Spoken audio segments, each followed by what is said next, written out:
Next discuss करेंगे हम लोग रॉक साइकिल के बारे में। हालांकि हम लोगों ने पिछले वाले क्लास में डिस्कस किया igneous rock, sedimentary rock, metamorphic rocks, इतना जब आप समझ चुके हैं तो आपको रॉक साइकिल समझ में आ गया होगा। रॉक साइकिल को बेहतर तरीके से समझने के लिए हमारे पास यहाँ पे एक पिक्चर है जो कि NCERT का है, इसको हम लोग थोड़ा सा अच्छे से समझ लेते हैं। हमने आपको बताया था कि पहले जब वोल्केनो फटता है, ध्यान से आप समझेंगे, सुनेंगे और डायग्राम को भी देखते रहेंगे। NCERT में भी ये डायग्राम है तो ध्यान से इसको सुनते चलिए बस। हमने बोला था कि जब वोल्केनो फटता है, ये हमारा वोल्केनो है, वोल्केनो जब फटता है तो क्या निकलता है धरती के ऊपर, क्या आता है बताओ? मैग्मा, मोल्टन मैग्मा, जिसको हम लोग लिक्विड भी बोल सकते हैं, ठीक है। यानी कि जब वोल्केनो फटता है तो धरती के ऊपर आता है क्या? मैग्मा आता है। सिंपल सा आप ऐसे समझिए कि जब वोल्केनो फटता है तो जो मोल्टेन मैग्मा जो कि वोल्केनो के अंदर है, वो एकदम वोल्केनो को फाड़ते हुए, ज्वालामुखी को फाड़ते हुए धरती के ऊपर गिरता है। तो वही मोल्टेन मैग्मा क्या बन जाता है ठंडा होने के बाद? इग्नियस रॉक बन जाता है। तो वो यहाँ पे इग्नियस रॉक है। इग्नियस रॉक फिर बाद में आके छोटे छोटे टुकड़ों में डिवाइड होता है तो वो क्या कहलाएगा? सेडिमेंट्स कहलाएगा। ये सेडिमेंट्स धरती के नीचे धंसते जाता है, फिर वहाँ पे सारे टुकड़ों को मतलब सारे सेडिमेंट्स धरती के नीचे जब चला जाता है तो आपस में कंबाइन हो जाता है, पूरा का पूरा एक लेयर बन जाता है टुकड़ों का, छोटे छोटे पत्थरों का एक लेयर बन जाता है। वो क्या कहलाता है? सेडिमेंट्री रॉक्स कहलाता है। सेडिमेंट्री रॉक्स थोड़ा सा और जमीन के नीचे धंस जाएगा तो वो क्या कहला जाएगा? वो बन जाएगा हमारा मेटामॉर्फिक रॉक्स। और मेटामॉर्फिक रॉक्स बाद में फिर दोबारा बन जाता है हमारा मैग्मा, मोल्टेन मैग्मा बन जाता है। और फिर दोबारा ये मैग्मा फटता है तो बनेगा इग्नियस रॉक, इग्नियस से फिर सेडिमेंट्स, सेडिमेंट से सेडिमेंट्री रॉक्स, फिर मेटामॉर्फिक, और फिर मेटामॉर्फिक कन्वर्ट हो जाएगा किसमें? मैग्मा में। यही है आपका रॉक साइकिल। बस समझ में आ गया बात? तो बस एक बार और समझाएंगे क्योंकि बहुत इंपॉर्टेंट है और बहुत सिंपल भी है। जब भी ज्वालामुखी फटेगा तो जो मैग्मा निकलेगा, यानी कि जो लिक्विड निकलेगा, जैसे वो धरती पे गिरेगा वो ठंडा होना स्टार्ट हो जाएगा। ठंडा होने के बाद जो सॉलिड पत्थर बनेगा वो पत्थर का नाम क्या कहलाएगा? Igneous rock. और इग्नियस रॉक को ब्रेक होने में सालों साल लग जाते हैं, कई बार तो हज़ारों साल लग जाते हैं। वो छोटे छोटे टुकड़ों में डिवाइड हो जाएगा, उसको हम लोग बोल देंगे सेडिमेंट्स। बाद में सेडिमेंट्स धरती के नीचे धंसता जाता है और धरती के नीचे जितना ज़्यादा सेडिमेंट्स जमा होगा उन सभी को मिला के बन जाता है हमारा एक लेयर, परत, जिसको हम लोग बोल देते हैं सेडिमेंट्री रॉक्स। और वो सेडिमेंट्री रॉक्स और धीरे धीरे जमीन के नीचे जाएगा। वो अब सेडिमेंट्री रॉक्स क्या बन जाएगा? मेटामॉर्फिक रॉक बन जाएगा। और मेटामॉर्फिक रॉक्स के पास बहुत ज़्यादा हीट होता है, टेम्परेचर होता है, प्रेशर होता है, तो वो दोबारा बन जाता है मैग्मा। और वही मैग्मा फिर दोबारा वोल्केनो जब फटेगा तो क्या बन जाएगा? इग्नियस रॉक बन जाएगा। बस यही है आपका रॉक साइकिल। बीच वाला पॉइंट क्या है उसको आपको इग्नोर कर देना है, समझना है यदि आपको अच्छे से रॉक साइकिल तो समझ में आ गया। बस चल, वही यहाँ पे लिखा हुआ है रॉक साइकिल क्या है?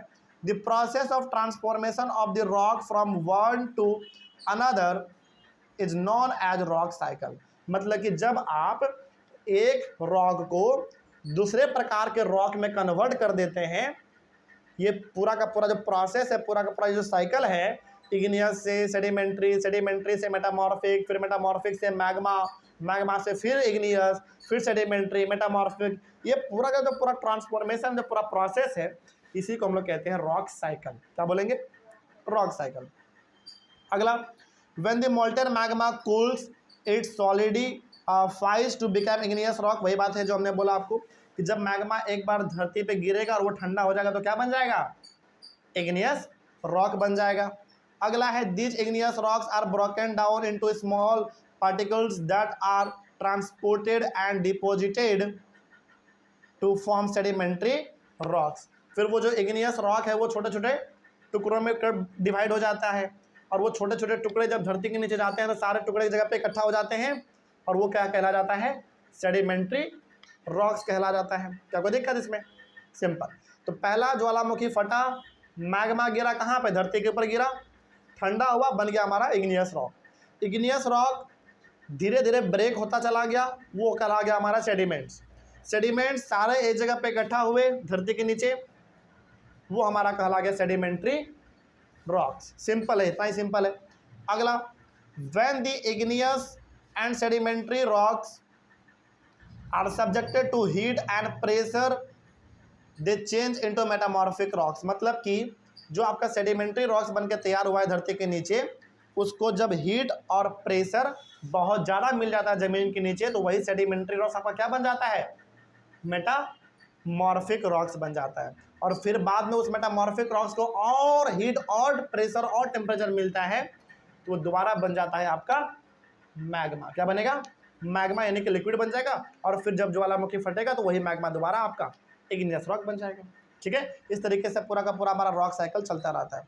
अगला है the metamorphic rocks which are still under great heat and pressure melt down to form molten magma. वही बात है यहाँ पे कि बाद में मेटामॉर्फिक रॉक्स को और हीट और प्रेशर मिलता है, क्योंकि धरती के नीचे क्या है, हीट, टेम्परेचर, प्रेशर बहुत ज़्यादा है, तो वही मेटामॉर्फिक रॉक्स किसमें कन्वर्ट हो जाता है, बताओ, मैग्मा में कन्वर्ट हो जाएगा। और वही मैग्मा जब दोबारा ज्वालामुखी फटेगा तो ज़मीन के ऊपर गिरेगा, और जब एक बार ज़मीन के नीचे वो ऊपर गिर गया तो वो फिर इग्नियस रॉक बन जाएगा। इसी तरीके से हमारा रॉक साइकिल चलता रहता है।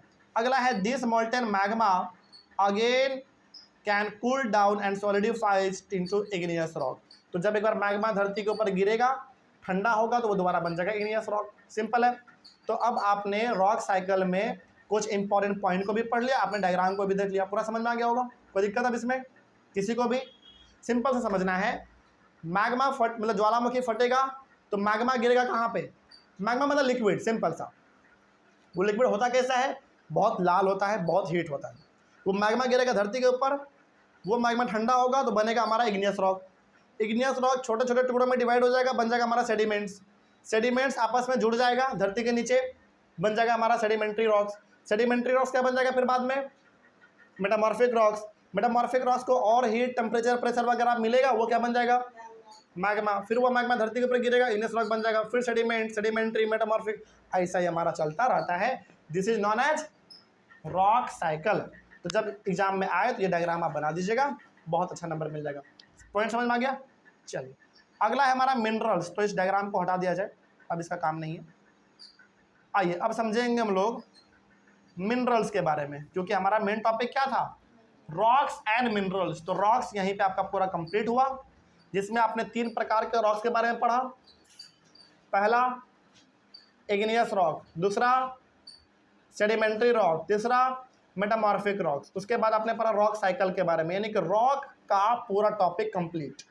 अगला है मिनरल्स। आइए थोड़ा सा हम लोग मिनरल्स के बारे में बात कर लेते हैं। क्या देखो, minerals are naturally occurring substances which have certain physical properties and different chemical composition. देखो, चाहे बात करें रॉक का, चाहे बात करें मिनरल्स का, दोनों का दोनों नेचुरली ही मिलता है, हम लोग बनाते नहीं है, ध्यान रखिएगा। चाहे बात करें रॉक्स का या फिर चाहे बात करें मिनरल्स का, सिंपल सा समझिए, चाहे बात करें रॉक्स का, चाहे बात करें मिनरल्स का, दोनों का दोनों कैसे मिलता है, इन्वायरमेंट में नेचुरली मिलता है, मतलब कि नेचर में अपने आप मिलता है, हम लोग इसको बनाते नहीं है। ठीक है, अच्छा फिर बताओ रॉक और मिनरल्स में फ़र्क क्या है, डिफरेंस क्या है, समझिए। रॉक का सिंपल सा मतलब है पत्थर, ठीक, लेकिन मिनरल्स का मतलब है यहाँ पे अलग अलग प्रकार के मिनरल्स। जैसे एग्जाम्पल आपका कोयला, नेचुरल गैस, पेट्रोलियम, कोयला मतलब कोल, नेचुरल गैस, पेट्रोलियम, पेट्रोलियम का मतलब डीजल, पेट्रोल, केरोसिन, ये सब, मतलब कि पेट्रोलियम से ही बनता है हमारा डीजल, पेट्रोल, केरोसिन, ये सब। मिनरल्स का एक दो और एग्जांपल दो, आयरन और आयरन, बॉक्साइट, और बताओ, बहुत सारे एग्जांपल है, गोल्ड, सिल्वर, यूरेनियम, ये सब का सब मिनरल्स है। सिंपल, एल्यूमिनियम, बहुत सारा है, सिंपल सा समझिए। मिनरल्स और रॉक्स में मेजर डिफरेंस ये है कि रॉक्स सिंपली पत्थर है बस, लेकिन मिनरल्स क्या है, कोयला, नेचुरल गैस, पेट्रोलियम, और पेट्रोलियम से ही बनता है डीजल, पेट्रोल, केरोसिन, ये सब। उसके बाद आयरन, एल्यूमिनियम, सिल्वर, है ना, ये सब के सब मिनरल्स हैं। और मिनरल्स में सर्टेन डिफरेंट केमिकल कंपोजिशन होता है। डिफरेंट केमिकल कंपोजिशन का मतलब हुआ कि मिनरल्स में क्या पाए जाते हैं, केमिकल पाए जाते हैं। क्या पाए जाएंगे, केमिकल पाए जाएंगे। क्या रॉक में पाया जाता है केमिकल, पत्थर में किसी प्रकार का कोई केमिकल नहीं पाया जाएगा, लेकिन कोयले में, नेचुरल गैस में, पेट्रोलियम में, आयरन में, एल्यूमिनियम में, ये सब मिनरल्स है और इन सभी में केमिकल पाया जाता है। ध्यान रहेगा। चलिए आगे, minerals are very important to humankind, यानी कि हम इंसानों के लिए मिनरल्स बहुत ज़्यादा इंपॉर्टेंट है। कैसे इंपॉर्टेंट है भाई? हम लोग गोल्ड का इस्तेमाल करते हैं, एल्यूमिनियम का, सिल्वर का, कोयले का, पेट्रोलियम का, नेचुरल गैस का, इतने सारे चीज़ों को हम लोग इस्तेमाल करते हैं। सब है क्या? मिनरल्स ही तो है सब। तो क्या बिना मिनरल्स के आप जिंदगी जी लोगे? बिल्कुल भी नहीं। आगे बात करते हैं। Some are used as fuels, कुछ ऐसे मिनरल्स हैं जिसको हम लोग फ्यूल के तौर पे इस्तेमाल कर लेते हैं। फ्यूल मतलब ईंधन के तौर पे, सिंपल सा समझ लो, जलाने के लिए, जैसे कोयला, पेट्रोल, डीजल, केरोसिन, ये सब फ्यूल है। ठीक है। तो कुछ मिनरल्स का हम लोग इस्तेमाल करते हैं घर उड़ बनाने के लिए, जैसे घर बनाओगे तो आयरन का जरूरत पड़ेगा, एल्यूमिनियम का जरूरत पड़ेगा, और कुछ मिनरल्स का हम लोग इस्तेमाल कर लेते हैं फ्यूल के तौर पे। ठीक है। हीट जिससे मिलता है, लाइट मिलता है। आगे एग्जाम्पल के तौर पे बात करें तो coal, natural gas and petroleum, ये सब का सब मिनरल्स है। ठीक है। अगला, there are also used in industries, they are also used in industries. बहुत सारे मिनरल्स ऐसे हैं जिसका इंडस्ट्री में बहुत इस्तेमाल है, जैसे आयरन, एल्यूमिनियम। क्या बिना आयरन, एल्यूमिनियम, स्टील, इन सब से, क्या बिना इन सब का इस्तेमाल करके कोई इंडस्ट्री बन सकता है क्या? बिल्कुल नहीं बन सकता। और आज भी ऐसे इंडिया में बहुत सारे ऐसे इंडस्ट्री हैं जिसमें कोयले का इस्तेमाल भर भर के होता है। तो बहुत सारे मिनरल्स का इस्तेमाल हम लोग इंडस्ट्री में करते हैं, फ्यूल के तौर पे करते हैं। बहुत सारे मिनरल्स का इस्तेमाल हम लोग अलग अलग तरीके से करते हैं। Iron, aluminium, gold, uranium etcetera are used in medicine and fertilizers, यानी कि दवाई और केमिकल दोनों बनाने में हम लोग आयरन का, एल्यूमिनियम का, गोल्ड का, यूरेनियम, इन सभी का इस्तेमाल करते हैं। ओवरऑल कहने का मतलब है कि मिनरल्स हमारे ज़िंदगी के लिए एक बहुत इंपॉर्टेंट रोल प्ले करता है। इस तरीके से हमारे टॉपिक और टॉपिक के साथ पूरा का पूरा चैप्टर भी कंप्लीट हुआ। क्या किसी टॉपिक या फिर किसी इस पूरे चैप्टर में भी कहीं पे कोई डाउट आप लोगों को समझ आया सब कुछ? चलिए, ऑनलाइन वाले बच्चे, आप लोगों को किसी भी टॉपिक या फिर कहीं पे भी कोई डाउट रहा होगा तो आप लोग एक बार कमेंट कर दीजिएगा। हम लोग मिलेंगे अपने अगले क्लास में एक नए चैप्टर के साथ और एक नई शुरुआत के साथ। तब तक के लिए thank you very much and have a nice day.